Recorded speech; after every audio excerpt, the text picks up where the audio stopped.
Fiquei. Falta de respeito. Então, bom dia a todos. Seguimos aqui para a nossa aula de Direito Internacional. Nós vamos continuar o conteúdo da semana passada. Parece até que eu me transformei, né? Depois que começou a gravar, não é? Nós vamos seguir, então, na aula passada de Direito Internacional Público, nós falamos das fontes. E a principal fonte do direito internacional público é o tratado. Então, hoje nós vamos falar sobre o tratado, as formas de internalização do tratado, assinatura, ratificação, hierarquia dos tratados aqui no sistema jurídico brasileiro, ok? Qualquer dúvida, vocês já sabem. Podem aí, não levante a mão porque eu não consigo ver, mas pode fazer a pergunta. Ok? Compartilhar, então, com vocês aqui.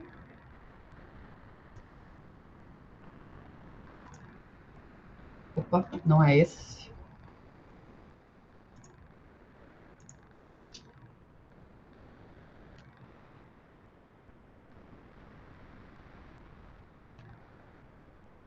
Ok, então estamos lá. O que é o tratado internacional? O que é esse negócio jurídico que nós chamamos de tratado internacional?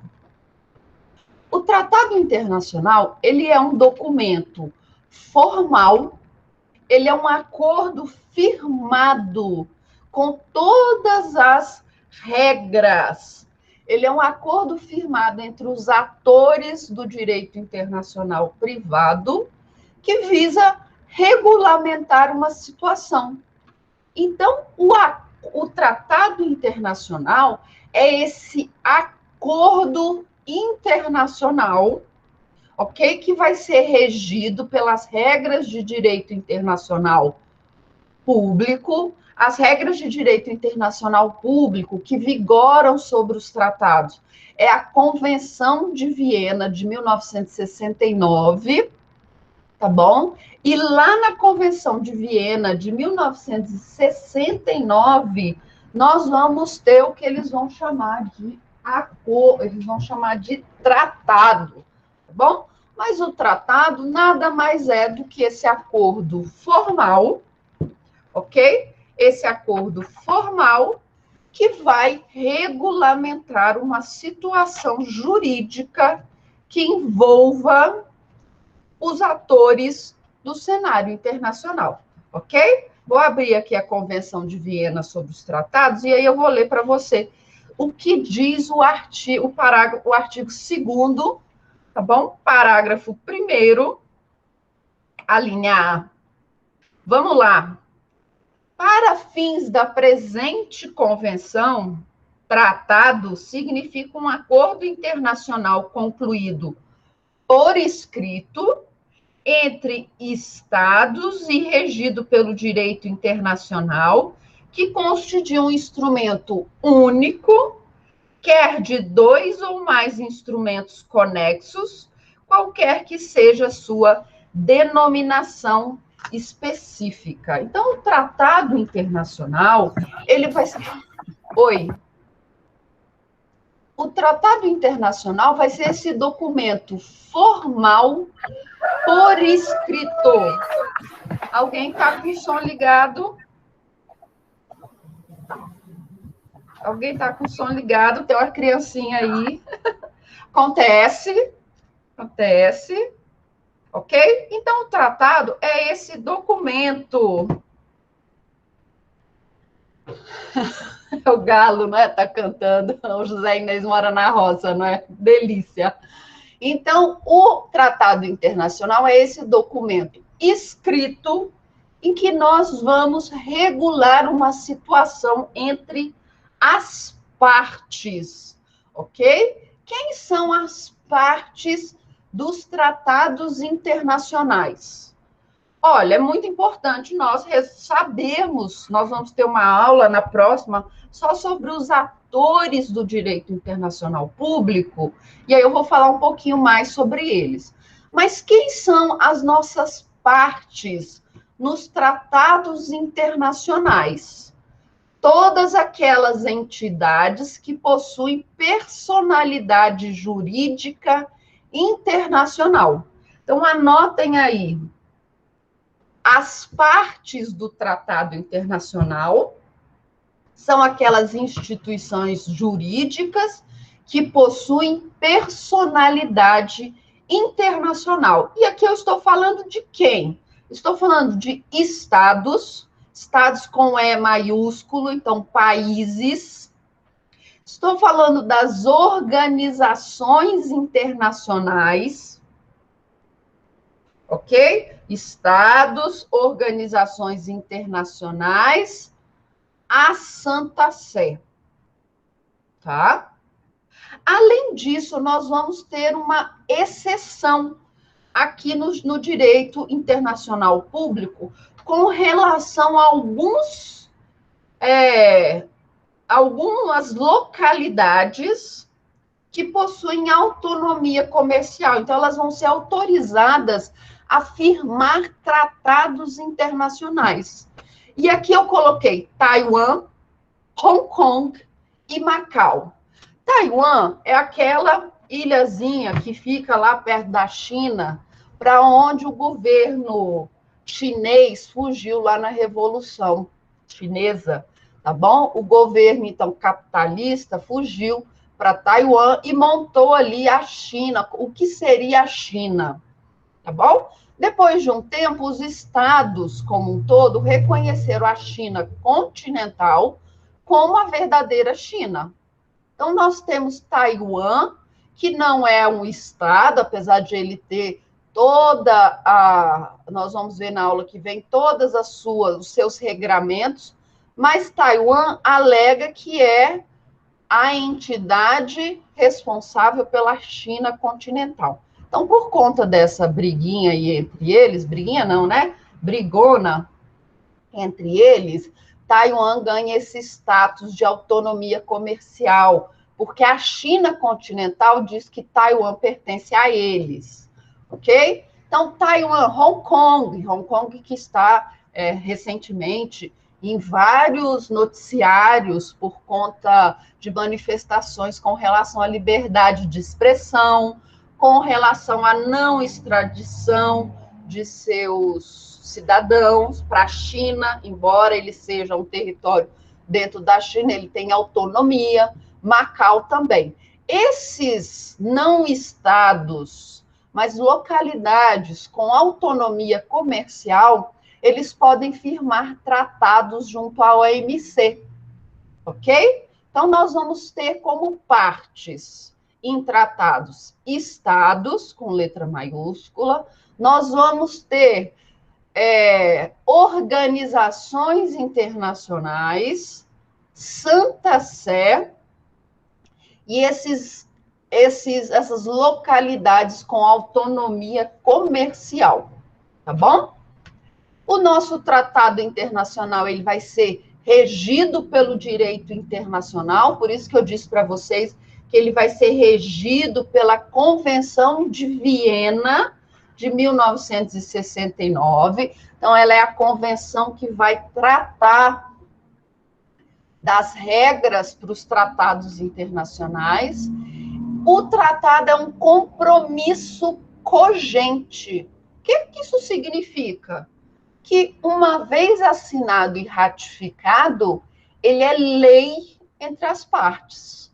Então, nós vamos ter novamente, falar mais uma vez desse princípio do direito internacional público, que é o pacta sunt servanda. Aquilo que foi pactuado serve como lei entre as partes. Então, se eu firmei um tratado com outro estado, aquele tratado é lei, é a regra a ser seguida. Os estados passam a ser obrigados a seguir aquilo que foi assinado, ok? Então, o tratado internacional, ele é compromissivo e cogente. Se eu assino, ratifico um tratado, ele é lei, tá bom? o Estado não pode agir de forma contrária àquele tratado, sob pena de responsabilização internacional. Então, o princípio do pacta sunt servanda, ele é fundamental para as relações entre os Estados. Se eu tenho, por exemplo, eu estou lendo um livro sobre a Revolução Russa. Lá na Revolução Russa, quando o governo provisório assume, tira o czar do governo, aí assume um governo provisório, estava no meio da Primeira Guerra Mundial. Aí o governo provisório assinou com a Alemanha um tratado de não agressão. Assinaram esse tratado de não agressão. Beleza, isso ali não é lei entre as partes? É. Aí o que aconteceu na Segunda Guerra Mundial? A União Soviética estava quietinha lá no canto dela, né? Só ali catando uns pedacinhos da Polônia, né? Invadindo um pouquinho ali na Segunda Guerra Mundial, aproveitando que todo mundo estava de olho na Alemanha. O que a Alemanha resolve fazer? Invadir a União Soviética. Você não teve um rompimento de um tratado, de um acordo, de uma lei entre os estados? Então você vai sofrer consequências internacionais, tá bom? Só comentei esse tema porque eu estou lendo esse livro e aí ele vai falar lá do tratado firmado entre a Rússia, então Rússia e a Alemanha, tá bom? Mas nós temos diversos outros tratados que, se não forem cumpridos, vão receber sanção internacional. Tá bom? Nomenclatura. Que nome que eu dou para os tratados? Gente, tem todo tipo de nome. Eu posso chamar de tratado ou de convenção. A convenção nada mais é do que um tratado com muitas partes envolvidas, ok? Então, o tratado ele pode ser chamado de tratado de convenção. Tratado-lei é quando as suas normas são cogentes, elas são lei entre as partes. Tratado-contrato, quando ele é firmado, por exemplo, com determinado instituição internacional, não é o Tratado SED, que eu vou falar daqui a pouco, é um contrato de prestação de serviço, por exemplo.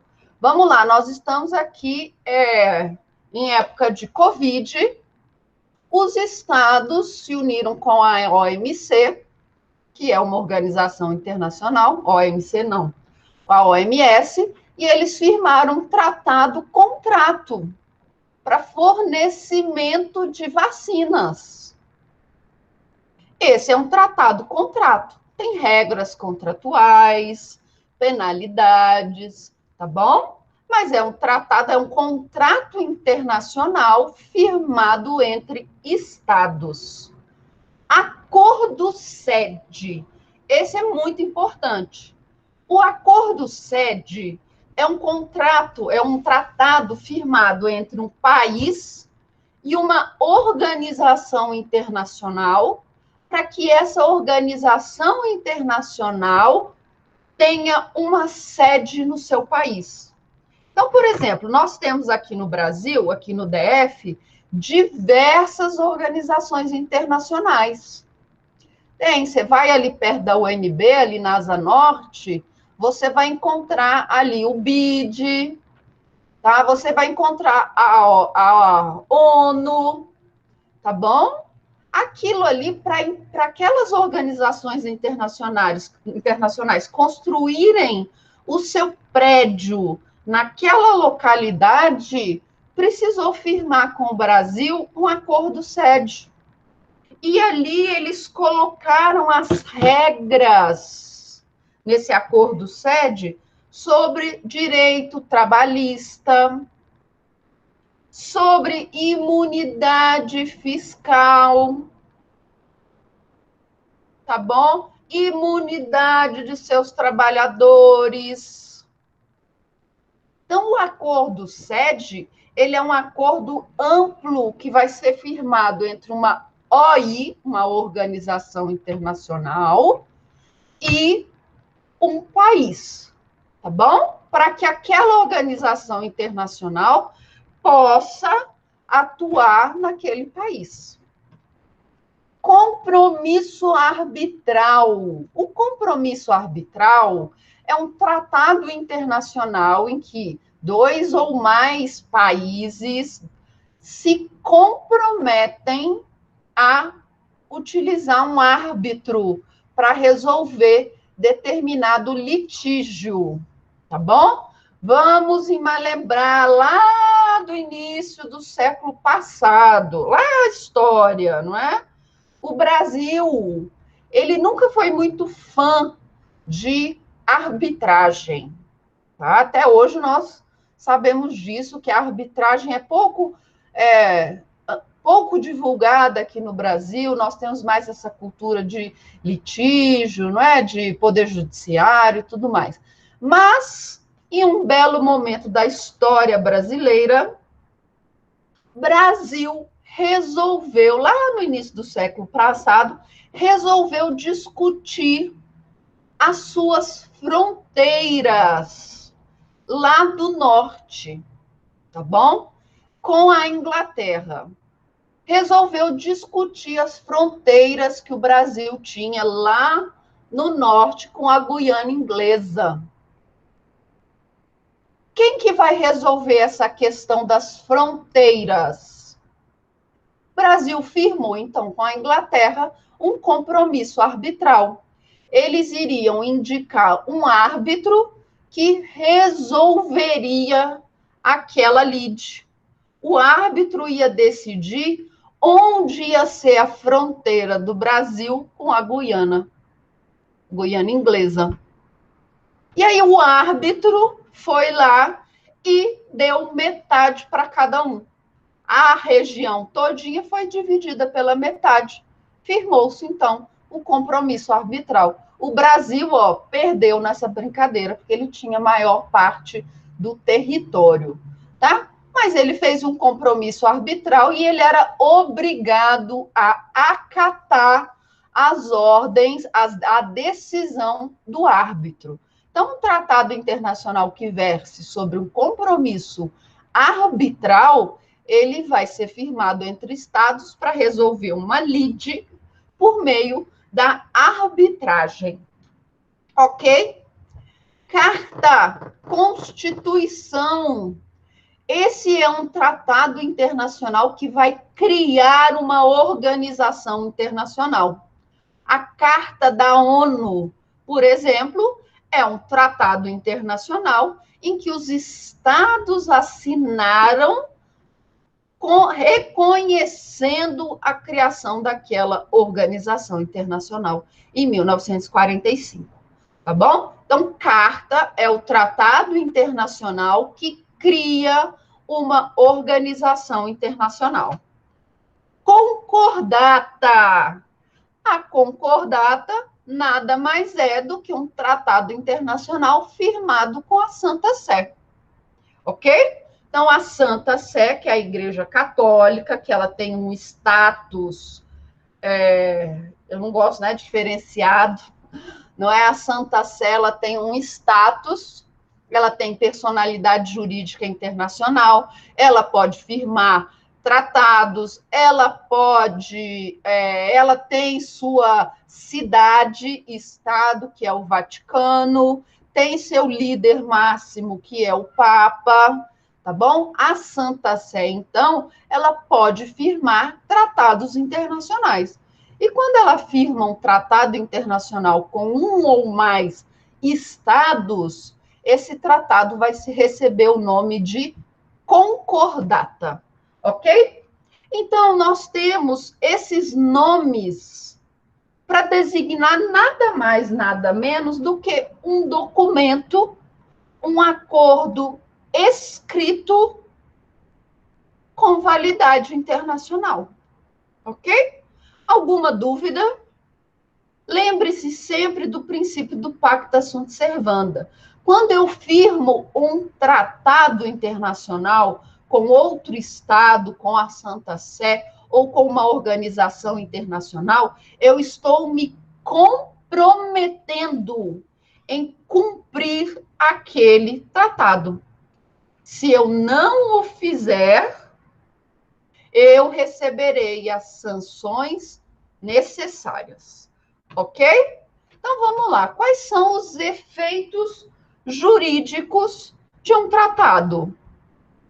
O efeito jurídico é aquele tratado assinado, ele vai produzir a norma, a regra jurídica que vai valer entre as partes. Então, eu vou criar direitos, eu vou gerar obrigações a partir do momento em que eu assino / ratifico aquele tratado, ok? Por que eu estou falando assino / ratifico? Porque nós vamos ver que tem aí uma certa peculiaridade. Classificação dos tratados. Quanto ao número de partes. Esse é fácil, não é? O tratado ele vai ser bilateral se ele for firmado entre duas pessoas. Brasil e Paraguai firmam um tratado internacional para a construção de uma hidrelétrica entre os dois países. Lá nesse tratado internacional Itaipu, exatamente, lá naquele tratado internacional, eles colocaram lá as regras, por exemplo, quem vai construir a hidrelétrica, tá bom? Como que vai ser a divisão da geração de energia, ok? Quantas turbinas vão ficar para o Paraguai, quantas turbinas vão ficar para o Brasil, tá? Ali eles colocam todas as regras que vão valer entre as partes, ok? Ele é firmado por dois países, bilateral. Então, todos os tratados que são firmados por dois países, bilaterais, não é? Tem mais de dois países, multilateral, ok? Então, todo tratado internacional que tem mais de dois países, ele é multilateral, ok? Professora, fala aí um tratado que é multilateral. A Carta de Constituição da ONU é um tratado multilateral. A Convenção da ECO 92 é um tratado multilateral. Os estados firmaram compromissos, tá? Para a preservação do meio ambiente. Kyoto, tá? Kyoto é um tratado multilateral, mas nós vamos ver que Kyoto tem uma peculiaridade, tá bom, Hamilton? Tem uma peculiaridade, mas ele é um tratado multilateral. Tá bom? Então, todo tratado que é firmado por mais de dois estados, organização internacional ou a Santa Sé, ele vai ser chamado de multilateral, ok? E aí, quando nós temos um tratado que envolve uma grande quantidade de partes signatárias, em vez de chamar de tratado, eles gostam de chamar de convenção, tá bom? Mas nada mais é do que uma outra nomenclatura para os tratados internacionais. Quanto à abertura, o tratado pode ser aberto. O que isso significa? Que qualquer Estado pode aderir àquele tratado. Então, eu faço lá o Tratado de Quioto. O Tratado de Quioto é um tratado aberto. Qualquer Estado pode aderir àquelas regras que estão previstas no Tratado de Quioto. Ok? Tratado fechado, Itaipu. É só Brasil e Paraguai. Não tem como colocar outra pessoa, tem? Outra pessoa jurídica? Tem como eu chegar e falar assim, ó, vem cá, Argentina, vem fazer parte aqui também do nosso tratado agora, né? Que a Itaipu já está feita, já está construída, já está bonitinha, nós vamos te dar uma turbina. Não. O tratado fechado é aquele que não aceita a adesão de novos membros. E nós vamos ter os tratados semi-abertos, ok? Ele vai aceitar a entrada de até determinado número de pessoas jurídicas, ok? Mas ele vai impor algumas regras para as novas adesões. Então, o tratado aberto é aquele que você fala, ó, pode vir todo mundo. Tá? Quanto mais países aderirem aqui ao protocolo de Quioto, tá bom? Melhor para o nosso ambiente. Pode vir, tá liberado. Tratado fechado, olha, são 2 países e ponto final. Ninguém mais entra. E semiaberto pode vir determinado número de países. Mas vocês que vão aderir agora às regras desse tratado vão ter de cumprir determinadas regras. Ok? Solenidade. Quanto à solenidade. Quanto à solenidade, nós vamos ter a forma solene, ok? Que é aquele tratado que vai precisar de 2 etapas. Tá bom? Ele vai precisar de 2 etapas para entrar em vigor. A primeira etapa é a assinatura e a segunda etapa é a ratificação. Então, a forma solene é aquele que vai precisar de 2 situações para ele ter validade jurídica, eficácia. Você vai precisar assinar o tratado e depois ratificá-lo. E a forma simplificada é aquela que basta a assinatura daquele tratado para que ele já tenha eficácia imediata. Ok? Com relação à forma solene, nos tratados bilaterais, ele vai ter validade quando as 2 partes ratificam o tratado. Ok? Então, vamos lá. Quanto à solenidade, ele pode ser simplificado ou solene. Ele é simplificado quando basta a assinatura. E ele é solene quando eu tenho a assinatura mais ratificação. Ok? Os tratados bilaterais, eles vão exigir que as 2 partes assinem e ratifiquem. Ok? Os tratados multilaterais, eles podem ser quantificados. O que isso significa? Que o tratado ele vai entrar em vigor quando determinado número de países tenha ratificado. Tá bom? E o qualitativo, que é aquele que vai entrar em vigor quando determinados estados ratificarem.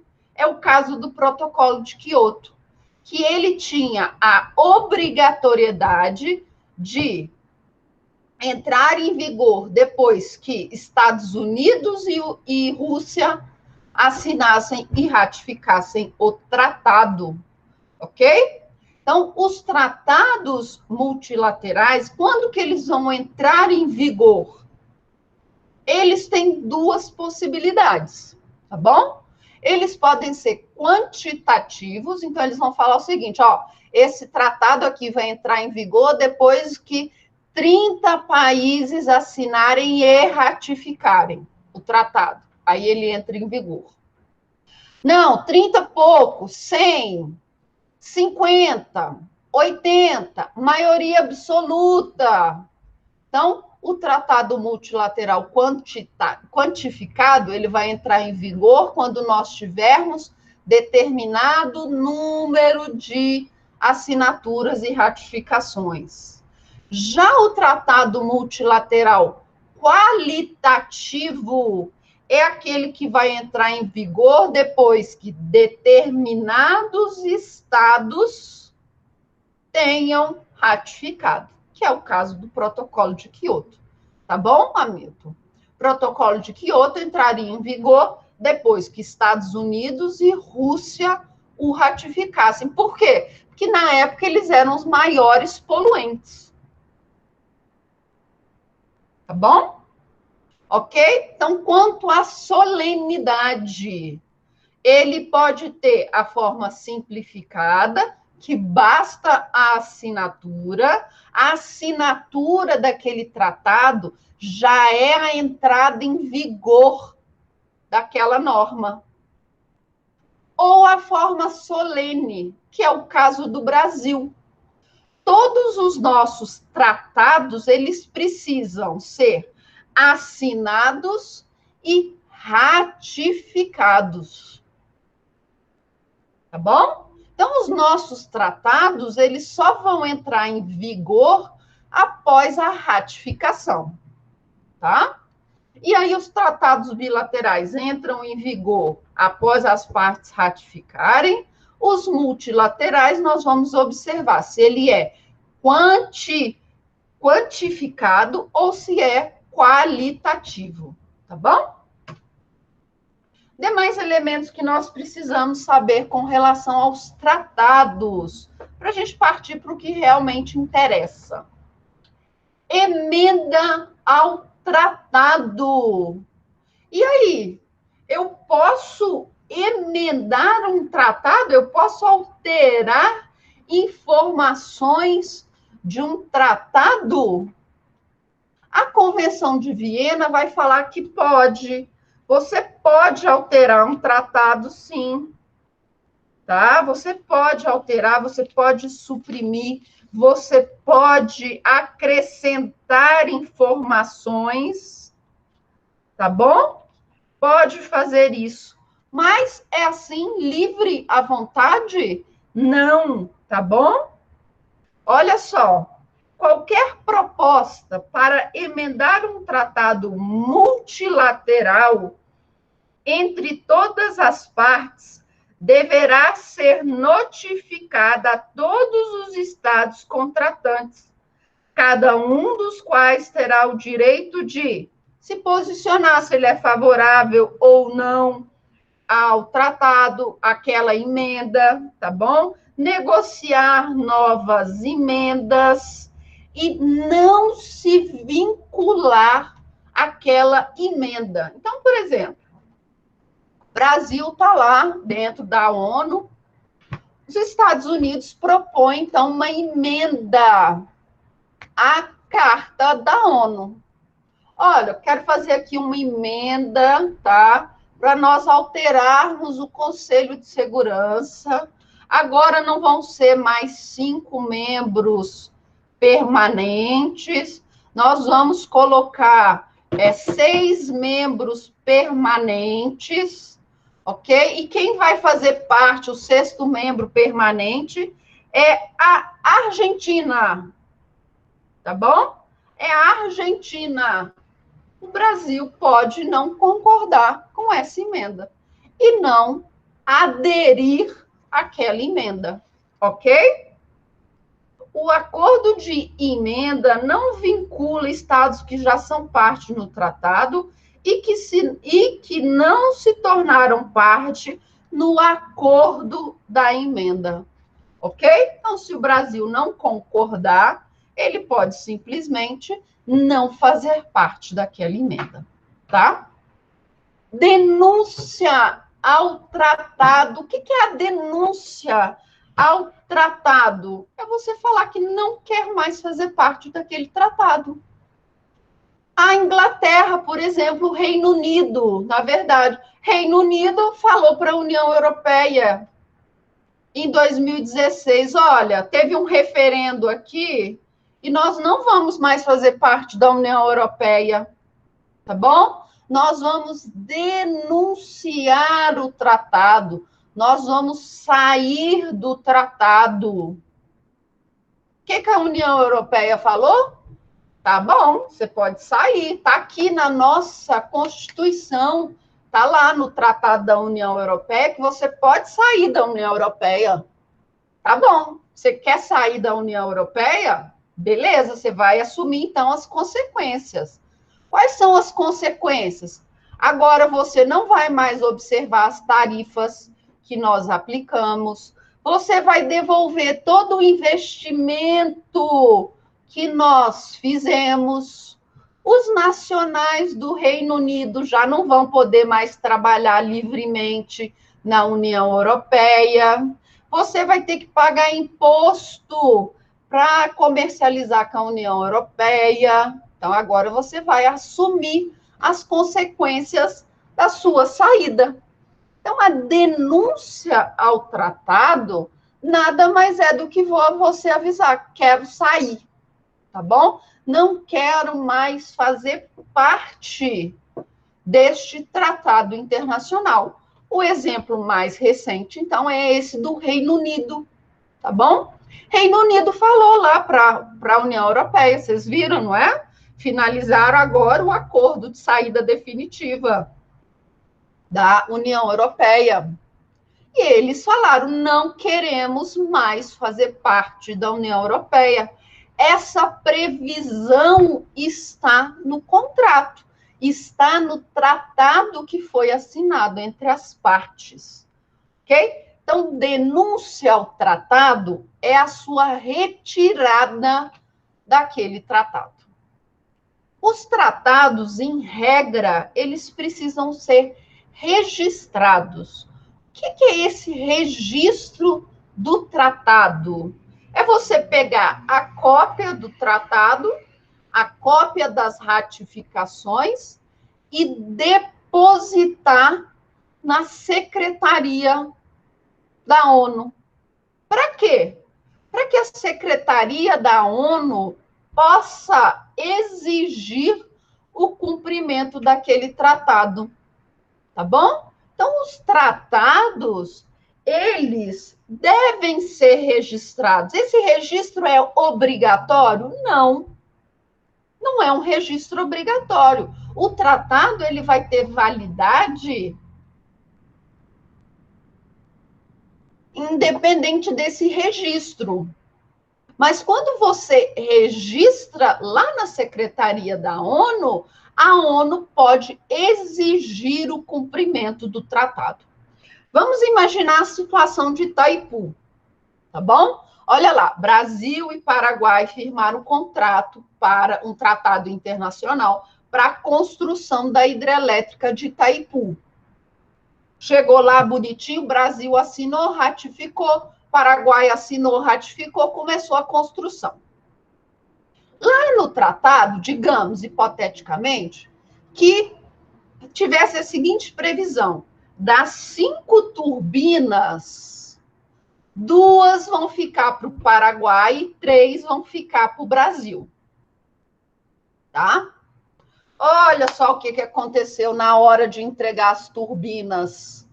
O engenheiro foi lá e fez uma ligação de uma das turbinas do Paraguai para o Brasil. Então, o Brasil ficou com 4 turbinas. O Paraguai ficou só com uma. O Paraguai quer reclamar dessa situação. Ora, como assim? Nós temos um tratado internacional. Esse tratado é lei entre Brasil e Paraguai. Você precisa cumprir. Se esse tratado estiver registrado lá na ONU, a ONU pode interferir e tentar solucionar esse conflito. Então, a ONU, como entidade, vai chegar para o Brasil, vai bater na porta aqui do Palácio, do Planalto, e vai falar: poxa, presidente, você tem um tratado, pacta sunt servanda. Aquilo que foi pactuado é norma entre vocês. Você está obrigado. Eu estou aqui numa forma pacífica para nós resolvermos esse litígio. Você quer fazer isso por bem ou quer fazer isso por mal? Aí o presidente vai falar: opa, isso aqui foi culpa do estagiário. Tem que entender, o estagiário lá da obra que fez a conexão errada. Nós vamos resolver isso agora. Aí o presidente pega o telefone, liga lá para Itaipu e fala: ó, trate de resolver isso agora, demite o estagiário. Precisamos de um bode expiatório, não é assim? Demite o estagiário que fez essa ligação errada. Demite, tá? Vai lá e resolve. Se o tratado não está registrado na ONU, para quem que Paraguai vai chorar? Tá?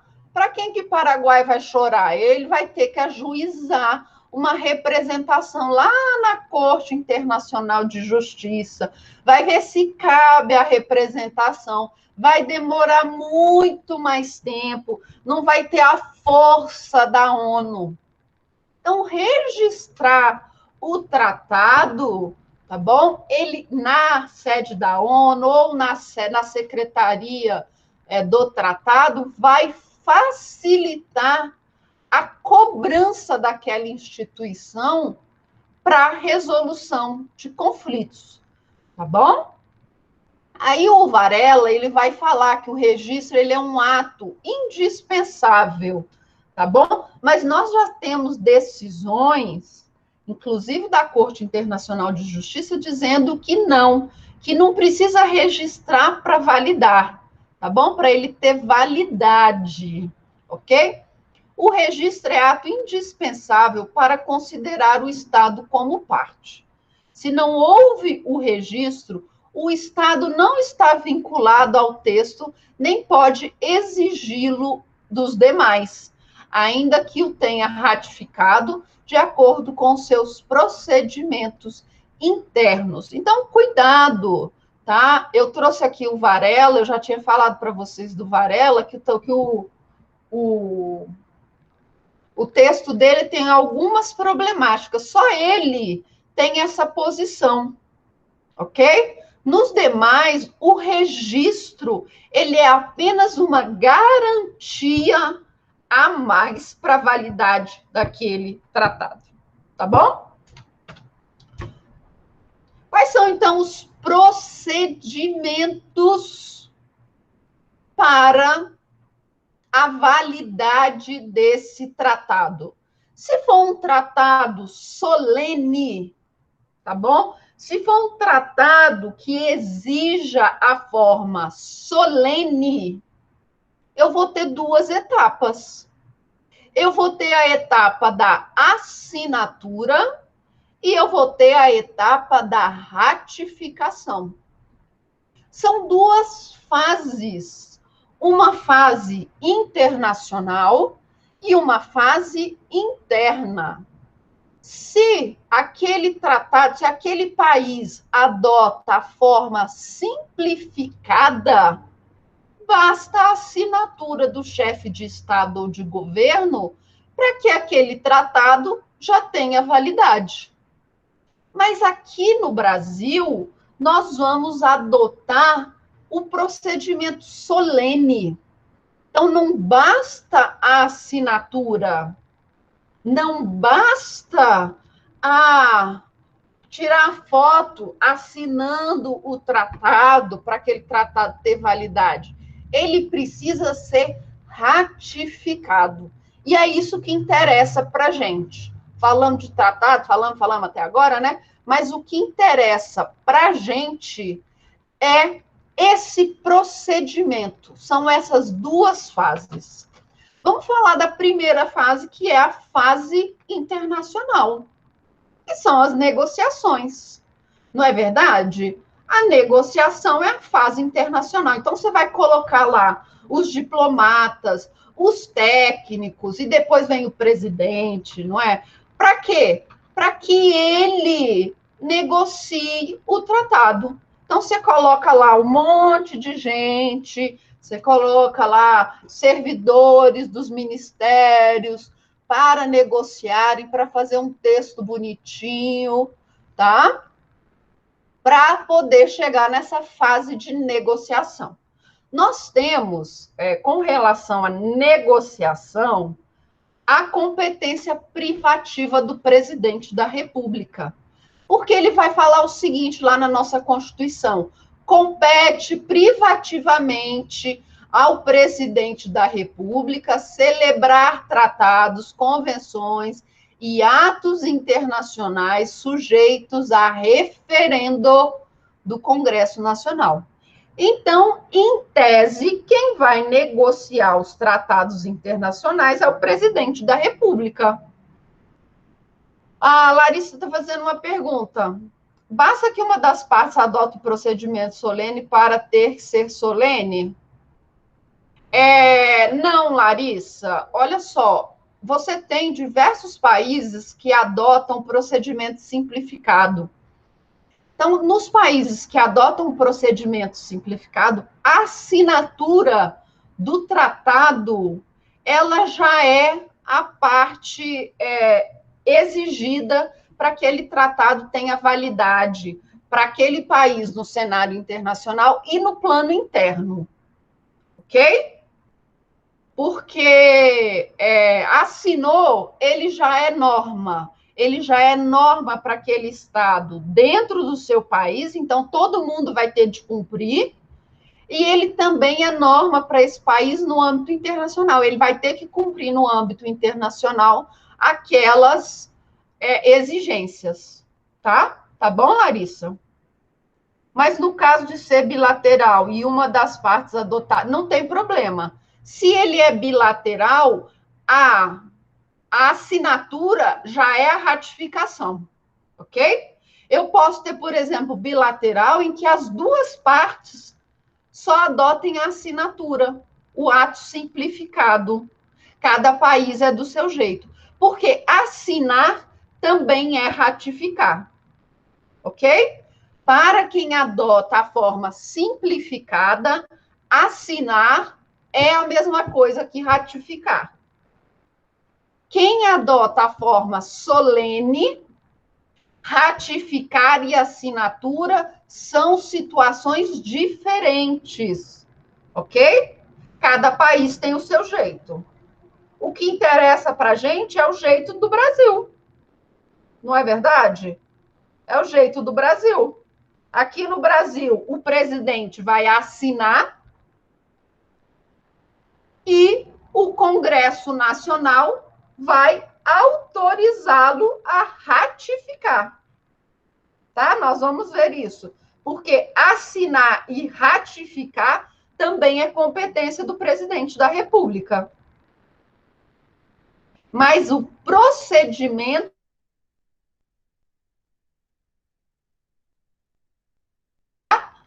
Então, vamos lá, eu tenho a fase internacional, que é a fase da negociação.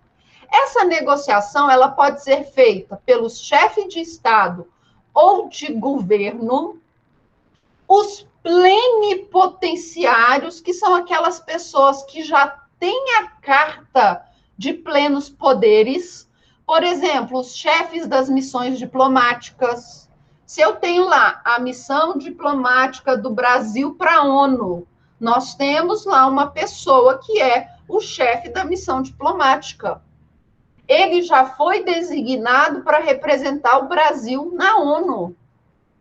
Ele pode participar das negociações do Brasil na ONU? Pode. Ele precisa de uma nova autorização? Não, porque ele já tem a carta de plenos poderes dizendo que ele vai representar o Brasil na ONU. E o ministro das Relações Internacionais, ministro das Relações Exteriores, ok? Eles também têm a carta de plenos poderes.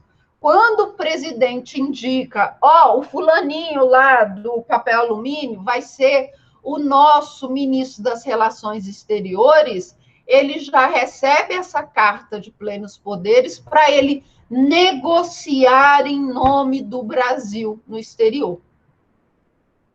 E nas demais hipóteses, nós vamos ter delegados, assessores, às vezes um servidor público, negociando. Para esses casos, eles vão precisar de autorização do Poder Executivo para negociar. Então, digamos, por exemplo, que você trabalhe lá no Ministério da Economia. Você vai para uma reunião em que vai ser negociado um tratado internacional. Você é ministro? Não. Você é chefe de missão diplomática? Não. Você é o ministro das Relações Exteriores? Não. Mas você está indo negociar um tratado? Tô. Então você vai precisar de um documento formal do Poder Executivo dizendo que você está representando o Brasil naquela negociação. O presidente precisa? Não, o presidente não precisa. Chefe das missões diplomáticas também não, e o ministro das Relações Exteriores também não. Ok? Chegou, então, na fase, negociou, tira isso, põe aquilo, põe essa palavra, que fica melhor. Agora tá pronto, tá aqui o texto, bonitinho. Vamos marcar um dia para a assinatura, ok? A assinatura, ela é a expressão do consentimento internacional, tá bom? Lembrem-se, eu estou falando daqueles países que adotam a forma solene. Então, eu vou ter duas fases. Eu vou ter uma fase internacional e uma fase doméstica. Quando eu tenho países que adotam a forma simplificada, a assinatura já tem efeito, já gera efeitos jurídicos domésticos. Ok? Então, vamos lá. O que é assinatura? É a expressão do consentimento. O presidente, tá bom? Ou o plenipotenciário, ele vai ele vai falar o seguinte: olha, nós concordamos com o que está escrito nesse tratado. Isso aqui parece ser a vontade do Brasil. Tá bonitinho aqui, assinei, tá? Tá aqui. Eu vou assinar o tratado. Aí vai lá o Bozo e assina o tratado internacional. Aí ele faz foto, pega assim, né? O tratado, aí ele faz assim, né? Assinatura, não é? Aqui, assinatura. Tá bom? Ele foi lá, fez a assinatura. Tá bom? A partir do momento que ele assinou o tratado, o Brasil está vinculado a esse tratado? Não, não está vinculado. Mas o Brasil pode agir de forma contrária àquele tratado? Imagine que o Brasil, então, faça um tratado com a Argentina. Olha, eu vou fazer um tratado aqui com a Argentina, tá bom? E esse tratado aqui eu vou assinar, esse tratado bonitinho aqui.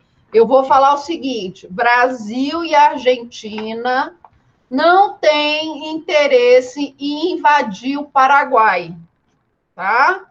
Então, olha só, tá aqui no nosso tratado, Brasil e Argentina não têm interesse em invadir o Paraguai. Deixa o Paraguai lá para os paraguaios, tá bom? Não quero. Aí o presidente foi lá, assinou, numa campanha armamentista, no dia seguinte, o Brasil vai lá e invade o Paraguai. Ele pode fazer isso?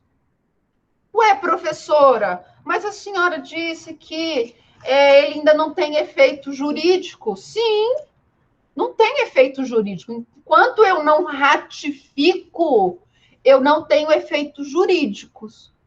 Mas isso não significa que eu assinei um tratado, eu posso simplesmente descumprir aquele tratado enquanto meu Congresso Nacional não avalia se aquele tratado é bom ou ruim para o meu país. quando eu assino um tratado, eu já estou expressando para o cenário internacional, para a sociedade internacional. Lembra que nós falamos na aula passada da sociedade internacional, que ela surge após o Congresso de Westfália, a Paz de Westfália, quando nós temos a formação dos estados, e os estados passam a se respeitar no cenário internacional. Então, no momento em que eu assino um tratado, país, assino um tratado, eu estou dizendo o quê para o cenário internacional? Olha, eu estou assinando esse tratado, então eu vou fazer de tudo para não destratar esse tratado, tá bom? Eu vou fazer de tudo para não ir contra os termos do tratado. Eu não sou obrigado ainda, mas eu também não vou descumprir. Eu vou me empenhar para que os termos daquele tratado sejam cumpridos. Tá bom? Então, aqui existe, com a assinatura, uma regra moral, vamos colocar assim, não é? Uma regra moral de cumprimento do tratado. O Estado se compromete a não agir em contrariedade com aquelas normas. Tá bom? Quem pode assinar um tratado? O chefe de Estado e de governo e os plenipotenciários, aqueles que têm a carta de plenos poderes. Ok? Entenderam a assinatura?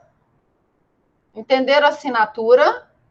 Entenderam essa questão da não vinculação obrigatória, mas o fato de você não poder descumprir no cenário internacional as normas do tratado, tá? Pensem como uma obrigação moral, tá? É uma obrigação moral você não agir em forma contrária aos termos do tratado.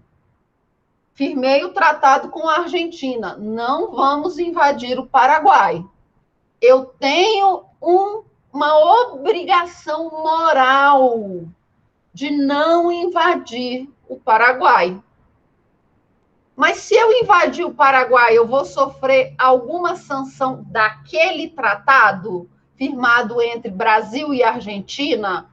Não. Mas eu vou ficar queimado na sociedade internacional. Tá? Protocolo de Quioto. Estados Unidos assinaram. Assinaram. Ratificaram? Não. E aí?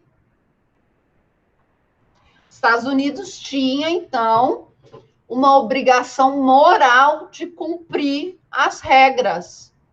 Não cumpriu, porque ele não ratificou. Ele vai sofrer alguma sanção monetária por isso? Não. Mas ele ficou queimado na sociedade internacional. Ah, olha lá, os Estados Unidos negociam, assinam, bonitinho, não é? Mas na hora do vamos ver, dá para trás.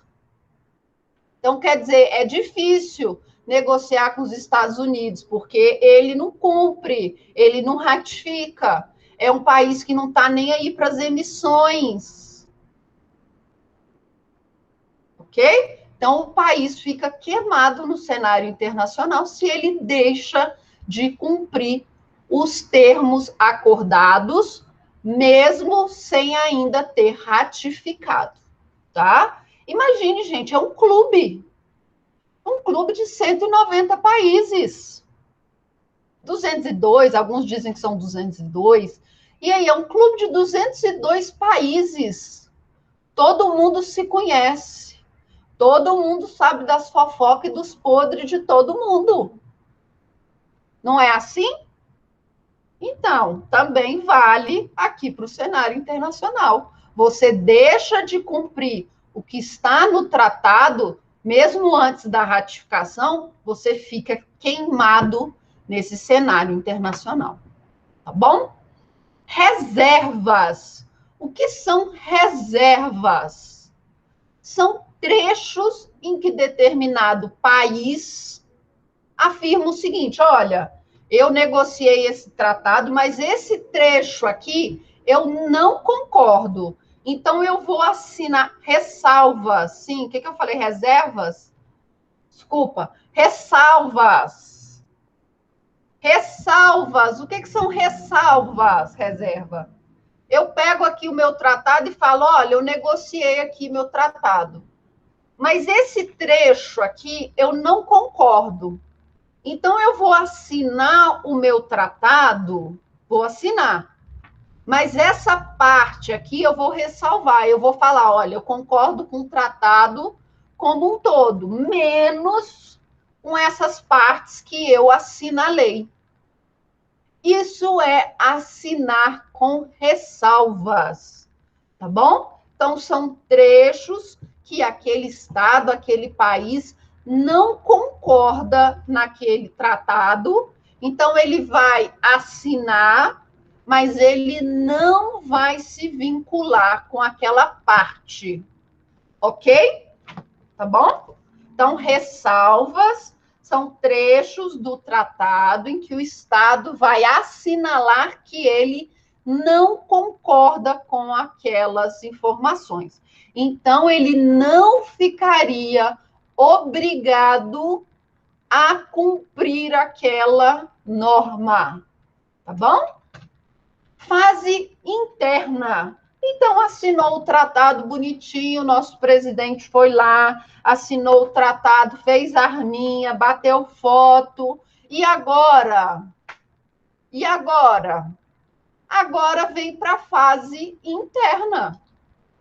O Congresso Nacional, ele vai analisar se aquele tratado é realmente relevante para o Brasil ou não. Se aquele tratado ele é norma, ele pode virar uma norma interna. Qual é o fundamento? Está lá na Constituição, artigo 49, inciso 1. Aqui eu vou fazer duas distinções. Vou falar agora dos tratados simples e depois, lá no final, eu vou falar dos tratados de direitos humanos. Então, imagine que seja um tratado simples, tá bom? Um tratado de cooperação jurídica. Tratado de cooperação na área de tratamentos precoces, tá? O presidente foi lá, assinou lá com determinado país um acordo de cooperação para tratamento precoce com cloroquina, ivermectina e o ozônio, ok? Está tratando, então, fez esse tratado bonitinho lá com um outro país para tratar a Covid com ivermectina, com cloroquina e ozônio, beleza? Assinou. E agora? O Congresso Nacional vai analisar. Por quê? Porque está lá na Constituição. Compete exclusivamente ao Congresso Nacional resolver definitivamente sobre tratados, acordos e atos internacionais que acarretem encargos ou compromissos gravosos ao patrimônio nacional. Esse tratado envolve dinheiro? Sim, o Brasil vai enviar o tanto de cloroquina que tem aqui armazenada para esse outro país. Então, o Congresso Nacional, ele precisa se manifestar. Então, o presidente da República foi lá, assinou o tratado. E agora, como funciona? O presidente da República vai encaminhar uma mensagem para o Congresso Nacional, em especial, primeiro, para a Câmara dos Deputados. E vai falar o seguinte: olha, no dia tal, eu assinei esse tratado internacional com o país tal, nos seguintes termos. O quero que o Congresso Nacional agora analise se esse tratado é vantajoso ou não para o Brasil. Tá bom? Então, o presidente encaminha para a Câmara dos Deputados essa mensagem. Beleza? Essa mensagem vai ser distribuída, então, para a Comissão de Relações Exteriores e Defesa Nacional, que vai criar um projeto de decreto legislativo. Ok? Então, começa a tramitar um projeto de decreto legislativo para aprovar ou não os termos do tratado firmado pelo presidente da República. Tá bom? Vão, então, votar esse. Eu trouxe aqui algumas regras, caso depois vocês tenham interesse em analisar, porque vão envolver a tramitação, o prazo, lá na Câmara dos Deputados, ok? Aí eu trouxe para vocês algumas informações. Mas tramitou esse projeto lá nas comissões. Foi aprovado na Comissão de Relações Exteriores. Olha, o projeto está compatível com o texto constitucional, ok? Está lá bonitinho. Aprova. Então, a Comissão de Relações Exteriores aprova o projeto. Beleza. As outras comissões aprovam o projeto. Ele vai, então, ser remetido para o plenário da Câmara dos Deputados. Lá no plenário da Câmara dos Deputados, o plenário vai votar. Ele vai aprovar ou rejeitar os termos do decreto legislativo. O que o decreto legislativo vai informar? O Brasil aceita os termos do tratado. O presidente está autorizado a ratificar. O Congresso Nacional vai olhar aquele texto e vai falar assim: meu Deus, quanta bobagem. O plenário olhou. Quanta bobagem. Rejeita. Aquele tratado internacional vai para o arquivo. Aí o presidente da República vai receber uma mensagem. Olha, presidente, sabe aquele seu tratado da cloroquina? Então, foi rejeitado. O Brasil não vai ratificar o tratado internacional. Ou não, o presidente fez um baita de um lobby, liberou emendas, não é? Não é assim que funciona quando o Poder Executivo quer aprovar alguma coisa? Soltou um monte de emendas. O projeto de decreto legislativo foi aprovado. Então, eles vão remeter para o Senado Federal. Chegou no Senado Federal, tá? O decreto, então, vai ser despachado à Comissão de Relações Exteriores, que vai votar aquele projeto. Não, o projeto está ótimo, ok? Esse projeto de decreto legislativo aqui, perfeito, excelente trabalho que o presidente fez, já tem, assim, muitos estudos comprovando o uso da cloroquina, não é? Vamos votar, então, na Comissão de Relações Exteriores. Aprovado o projeto. Ok? Leva para o plenário do STF. Lá no plenário do STF, eles também vão votar. E eles vão falar se rejeitam ou se aprovam o tratado internacional. Professora, licença. Oi. E se caso, na reprovação, o país não fica manchado pelos outros países? Ele pode ficar, mas aí ele vai falar, o presidente, olha, infelizmente o Congresso Nacional entendeu que esse tratado não é vantajoso. Pronto. Pelo menos ele informa, não é? Olha, o Congresso entendeu que isso não vale, então eu quero avisar que eu estou retirando aqui a minha assinatura desse tratado internacional. Tá? Normalmente, é assim, né? Normalmente, quando um presidente assina um tratado, já existe uma grande negociação, tanto no âmbito interno quanto no âmbito internacional. Então, o presidente, ele não vai assinar um tratado internacional que vai, pelo menos aqui no Brasil, que vai ser reprovado pelo Congresso, que vai ser rejeitado. Por quê? Porque existe toda uma discussão também no Senado e na Câmara com relação às negociações internacionais. Lá nas comissões, eles já tratam nas comissões de relações exteriores, eles já fazem audiências públicas para discutir tratados que o Brasil está negociando. Então, aqui no Brasil, é muito difícil você ter um tratado internacional que foi assinado pelo presidente e não foi ratificado. Mas tem. A Convenção de Viena, de 69, ela ainda não foi ratificada.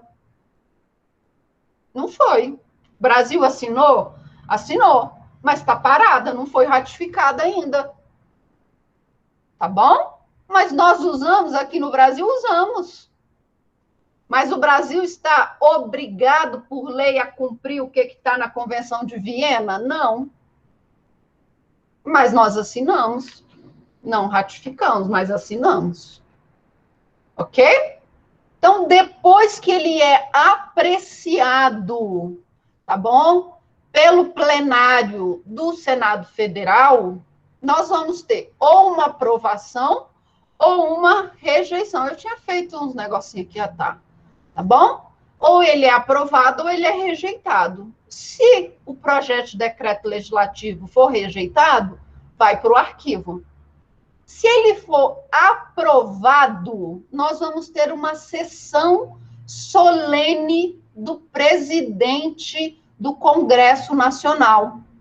Então, o presidente do Senado, na sua atribuição como presidente do Congresso Nacional, ele vai promulgar aquele decreto legislativo, ok? E aí ele vai publicar no Diário Oficial da União. E o que está escrito nesse decreto legislativo? O Congresso Nacional analisou o tratado firmado pelo Brasil, assinado pelo presidente da República, analisou e chegou à conclusão que esse tratado é interessante para o Brasil. Ok? É um tratado interessante para o Brasil. Então, autorizamos o presidente da República a ratificar o tratado internacional.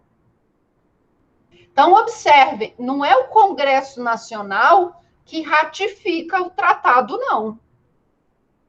O Congresso Nacional, ele vai dar a autorização para que o presidente da República ratifique o tratado. Ok? E aí, lá na presidência da República, o presidente da República vai assinar um documento dizendo: o Brasil ratifica o tratado da cloroquina e ivermectina. Ok? E como que ele vai fazer isso? Por meio de um decreto presidencial. Então, o projeto de decreto legislativo vai ser promulgado, então ele vai virar um decreto legislativo, autorizando o presidente da República a ratificar aquele tratado.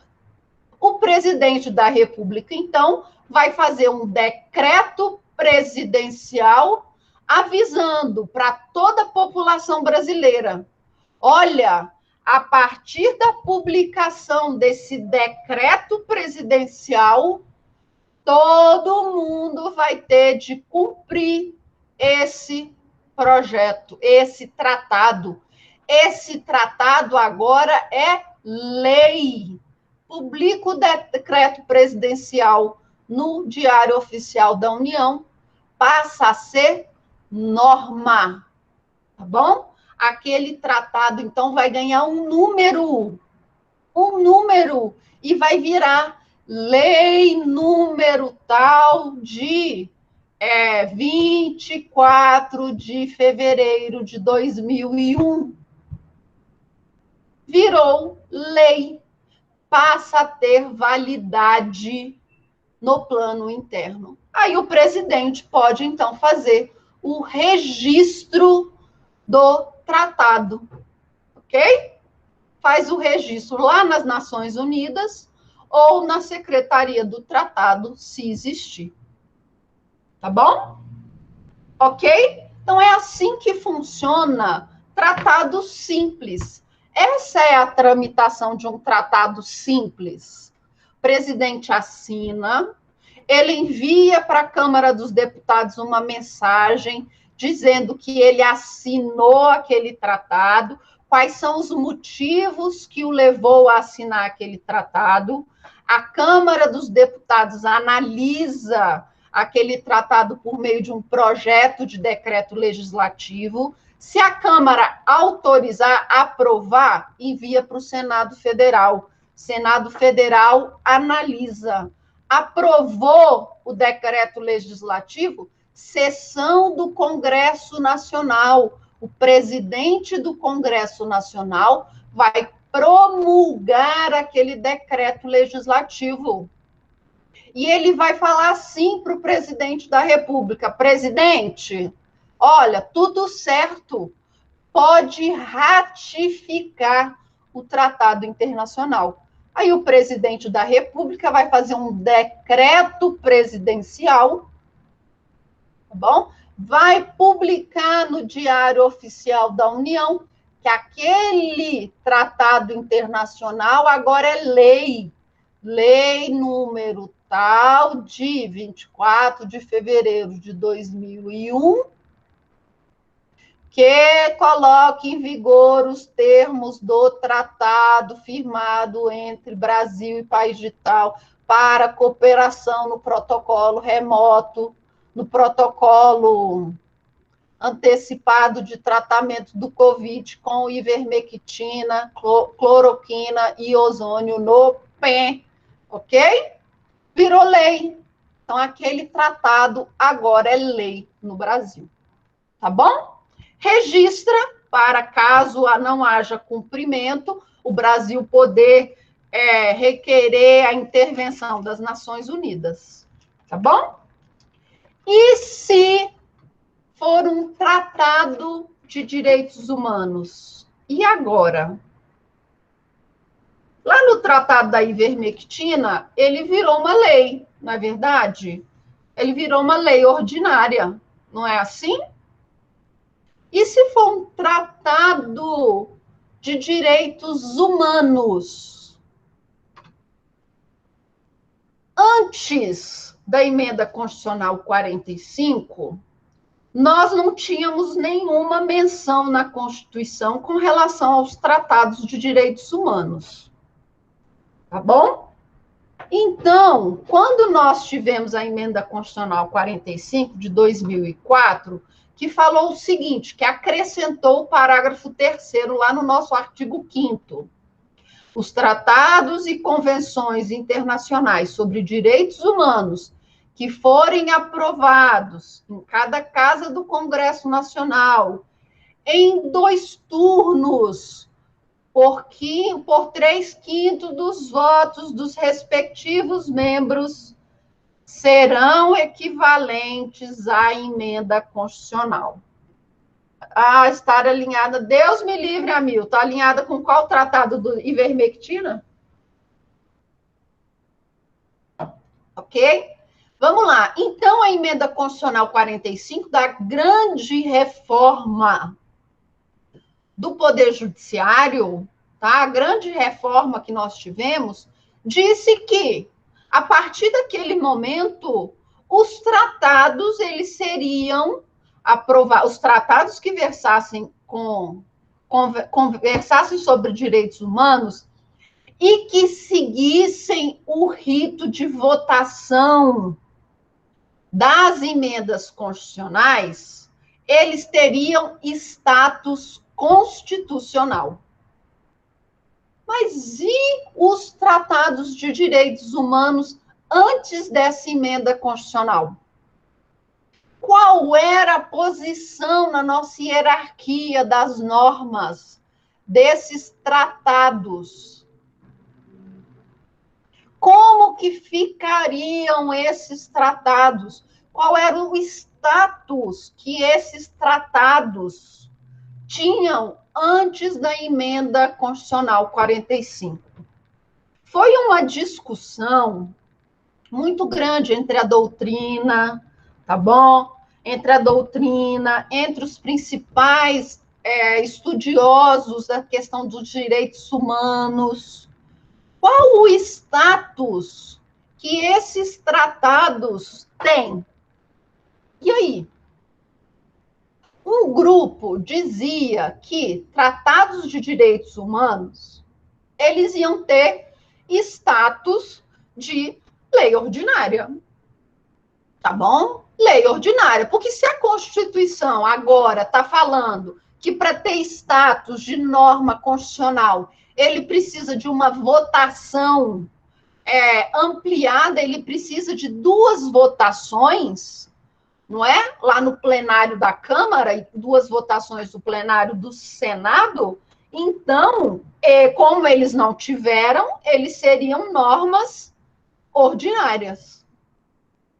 Um outro grupo de doutrinadores dizia o seguinte: não, a nossa Constituição cidadã, ela traz um rol de questões relacionadas a direitos humanos, o artigo 5º inteiro. Ele é um rol de questões constitucionais. Então, tratados de direitos humanos também tem que ter status constitucional, tem que valer como uma norma constitucional. E aí o STF decidiu o seguinte: olha, presta atenção, tá? O STF falou, o ministro Gilmar falou, presta atenção, não vamos agradar nem gregos nem troianos. Tá? Não é nem lei infraconstitucional, não é nem lei ordinária, nem é lei constitucional. É norma supralegal. Ou seja, aqueles tratados de direitos humanos que foram votados, aprovados pelo Congresso antes da emenda constitucional 45, eles vão ficar ali entre a Constituição e as normas ordinárias. Tá bom? Então, ele está acima das normas ordinárias, mas ele está abaixo da Constituição. Tá bom? Quais são os problemas com o artigo 5º? Quais são os problemas do artigo 5º? Nunca antes na história do nosso país nós tínhamos votado um tratado internacional com o trâmite de emenda constitucional. Por quê? Porque eu acabei de mostrar para vocês qual que é o trâmite, não é? O presidente envia a mensagem vai ser lida, encaminhada para a Comissão de Relações Exteriores, que cria um decreto legislativo. Esse projeto de decreto legislativo vai ser votado nas comissões. Nas comissões, ele vai para o plenário da Câmara, o plenário da Câmara vota, remete para o Senado manda para a Comissão de Relações Exteriores, a Comissão de Relações Exteriores vota, manda para o plenário do Senado Federal, o Senado Federal vota, chama uma reunião do Congresso Nacional e o presidente do Congresso Nacional promulga. Isso é trâmite de emenda constitucional? Não. Então, como que nós vamos resolver isso? Eu vou usar o trâmite de emenda constitucional? O trâmite de emenda constitucional é diferente? tá? A PEC chega, a PEC é proposta, lá tem um número mínimo de assinaturas, a PEC vai para uma comissão especial, é criada uma comissão especial para analisar aquela PEC, não é a Comissão de Relações Exteriores. A comissão especial vai analisar aquela PEC, tá bom? Aquela PEC depois vai ser encaminhada para o plenário da Câmara. O plenário da Câmara vai votar a primeira vez. Votou, aprovou, tem um intervalo de tantas sessões, volta para a pauta. Na pauta ele é votado novamente. Teve 3/5 dos votos, beleza, passa para o Senado. Lá no Senado a mesma coisa, comissão especial.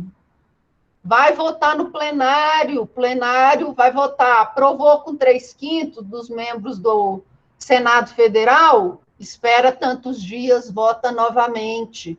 Aí você chama a reunião do Congresso Nacional e promulga a emenda constitucional, ela passa a ter validade. E agora?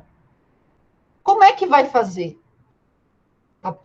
Tá bom? Não existe no ordenamento nem da Câmara, nem do Senado, uma tramitação para projetos de direitos humanos. Então, o que eles fizeram? O que eles fizeram? Olha, nós vamos ter que usar aqui o trâmite do projeto de decreto legislativo, mas na hora de votar lá no plenário, eu vou ter de votar em 2 turnos. Então, eu vou exigir uma votação qualificada 2 vezes. Ok? E foi isso que a Câmara dos Deputados e o Senado fez com a Convenção Internacional sobre os Direitos das Pessoas com Deficiência. Tá bom?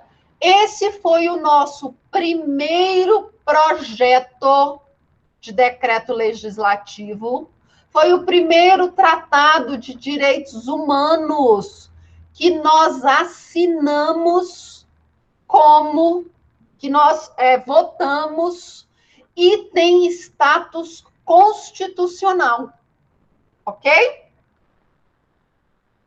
Para resolver a questão de decreto legislativo promulgado pela Constituição, pelo Congresso Nacional, e o decreto legislativo, o decreto presidencial para entrada em vigor da convenção, o que Congresso Nacional e Presidência da República fizeram? Promulgaram e publicaram no mesmo dia, no Diário Oficial da União, o decreto legislativo aprovado e o decreto presidencial, tornando lei, norma constitucional a Convenção Internacional de Direitos das Pessoas com Deficiência. Tá bom? Esse foi o nosso primeiro tratado que teve status constitucional. Então, as normas da Convenção Internacional sobre os Direitos da Pessoa com Deficiência é norma constitucional. Todos os outros tratados, tá bom, de direitos humanos anteriores à emenda constitucional 45, eles são normas supralegais, ok? Até, claro, nós tivermos uma mudança total do STF. Quem sabe, não é? Eles dão uma outra interpretação depois no futuro com relação à matéria de direitos humanos. Ok? Alguma dúvida, pessoal, sobre tratados internacionais e a forma como esses tratados são internalizados? O tratado internacional, então, até ser internalizado, ele é um compromisso internacional. Quando ele é internalizado, ok? Ele passa a ser um compromisso nacional do país. Ele vira lei. E no caso da Convenção Internacional sobre os Direitos da Pessoa com Deficiência, é uma lei com status constitucional. Ok? Então é isso, pessoal. Tratados internacionais, uma matéria super tranquila, não é verdade? Sem muitos questionamentos. Vamos ver quando começarem os exercícios. Tá? Eu quero colocar uma lista de exercícios para vocês já esse fim de semana, tá? Esse fim de semana eu já quero colocar uma lista de exercícios para vocês treinarem, tá? Então, no mais, é isso. Um beijo para todos vocês e até semana que vem. Até semana que vem.